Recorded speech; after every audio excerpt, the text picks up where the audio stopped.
começamos a nossa jornada aqui no Rua, a rede Ubuntu de aprendizagem, te explicando um pouquinho do nosso processo de desenvolvimento, a maneira como a gente enxerga um pouco o tempo e um pouco da nossa abordagem. Diferente do que fomos treinados desde criança a olhar o tempo de uma maneira linear entre passado, presente e futuro, no Rua a gente enxerga o tempo de uma maneira um pouco diferente.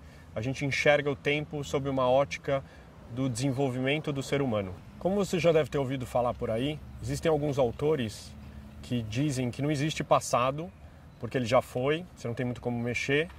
Não existe futuro, porque ele é simplesmente uma ilusão, um sonho. A única coisa que existe para esses autores é o presente, onde você consegue atuar, mudar. Existe um autor chamado Humberto Maturana que disse algo bem interessante. Para ele também não existe passado, não existe futuro, mas existe o presente do passado e existe o presente do futuro. Por exemplo, se você fosse contar a tua história hoje, você contaria a tua história de vida, você contaria ela de um jeito. Se você contar a sua história de vida daqui a um mês, ou mesmo daqui a uma semana, você vai contar ela de uma maneira completamente diferente. Como você está hoje influencia diretamente o seu olhar para o passado e influencia o seu olhar para o futuro.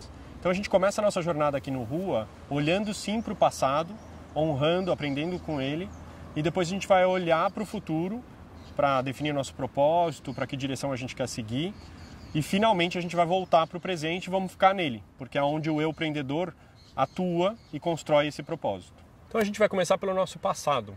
E por que o passado? Por alguns motivos. Primeiro é que no nosso passado, na nossa história, a gente tem uma sequência dos nossos comportamentos, das nossas atitudes, e através dos comportamentos a gente consegue entender aquilo que a gente se interessa, daquilo que a gente valoriza. Outro motivo são as pessoas com quem a gente se relacionou. A partir delas a gente consegue aprender muito de quem a gente é. E por último, os ambientes dos quais a gente fez parte, aqueles que a gente mais se sentiu confortável, daqueles que mais energizaram a gente. Então, através do nosso passado, a gente tem várias dicas, vários sinais de quem a gente é, da nossa essência.